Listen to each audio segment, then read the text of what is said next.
Mike woke up with a start and to find the world had become unusually quiet. He rushes to work, but the journey was a strange one. There was no one around, the road signs were crooked in the fields, and the line drawing machine was still running. He was surprised when a tanker truck crossed the middle of the road. Fortunately, Mike was able to react in time to avoid being killed. As he passed a villa, there was a noise coming from inside. Mike stops the car and decided to go and find out what was going on, but after knocking on the door, no one answered. He breaks the glass. Once inside, he saw the untouched breakfast. Mike pulled back the blanket. There was still some warmth left. The owner seemed to have just disappeared. Mike wondered, where the hell were all the people? He drove back to the city's usual busy streets. Today there was not a soul in sight. There was no one at the scene of the smoke. As he got closer, he saw that. It turns out that a plane crash has caused the disaster. The more Mike sees it, the more he thinks it's something. So Mike immediately drove to the office. He called the global phone, but there was still no answer. It was then that he realized that he might be the only one left in the world. To find out the truth, he started investigating every laboratory, opening a door. Mike was delighted to see a colleague. Turning his chair around, the colleague had been electrocuted and turned into a sultana. Next, Mike rushed to the radio station and recorded a missing person announcement, played it on a 24-hour loop. He left his phone number and address on a prominent billboard. It was hoped that other survivors could be found. For the rest of the day, he drove around the city in a police car shouting and making noise late at night. He tried to attract attention, but 10 days passed and not a single living soul appeared. Mike gave up the search for humans, so he took off. He moved straight into the mansion, decorating the bathroom with world-famous paintings. The whole world is his now anyway. Mike gets up in the morning and breaks an egg into an empty glass. Then he pours in $1 million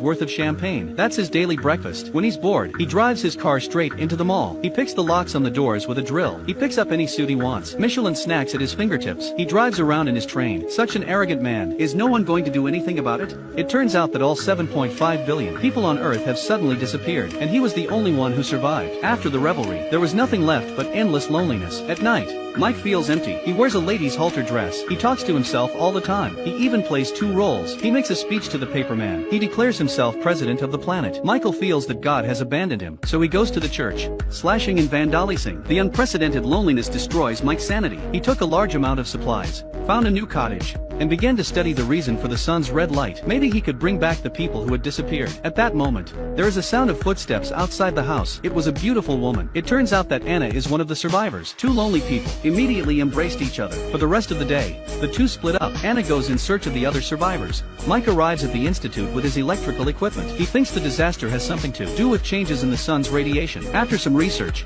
he finds that the ions in the air have been altered. It is currently in an unstable state. Fearing that Anna is in danger, he decides to rejoin her, but a van is in his way. Mike took 1 step towards the van. He slammed the door open. The cab was empty. Suddenly a man gets out of the van. It turns out that Pete is also a survivor. The 3 men meet and embrace each other. In front of the campfire, they talked about what they had seen and heard before and after the disaster. Pete said that he was being held underwater by his enemies and he was almost dead. Suddenly there was a flash of red light and he woke up. Anna, on the other hand, was unintentionally electrocuted while blow-drying her hair. The red light then appeared. She woke up and found herself alive. Mike, on the other hand, had taken a lot of sleeping pills the night before. The 3 of them are very much alike. Mike realized instantly that they were all on the verge of death. It was a fluke that they hadn't disappeared. At that moment, the sun is moving again. A disaster is about to strike. The Earth suddenly loses its gravity. The 3 people who had just been together were instantly sucked into a different dimension. A few seconds later, gravity returned to normal. It turned out that the institute where Mike was had placed a large number of power grids in the sky, intended to replace gas stations to recharge the aircraft, but accidentally affected the fluctuations of the sun. The disaster was caused by the sun's fluctuations, and as the sun's jitters have become more intense recently, Mike speculates that the disaster would soon be repeated. Pete said, since the disaster was caused by a cascade of power grids, if we destroy the institute, wouldn't that stop the disaster from happening?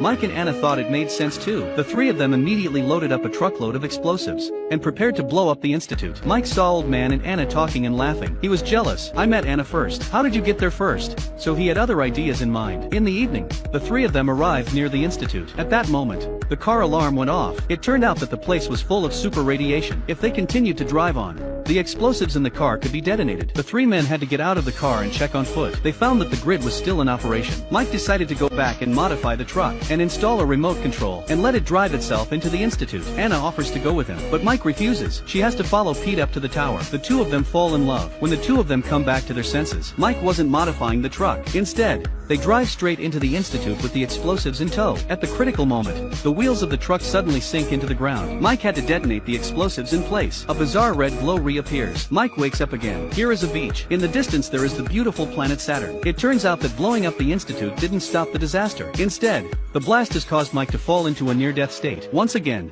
he escapes the disaster. He is transported to an unknown planet. Perhaps he had already guessed that blowing up the institute would not have prevented the disaster. The only way to avoid disaster is to go into a near-death state. So he left Anna and Peter alone. Many people say that maybe Mike was killed when he detonated the explosives in situ. He was killed. The final appearance on the beach is just a figment of the imagination. What do you think?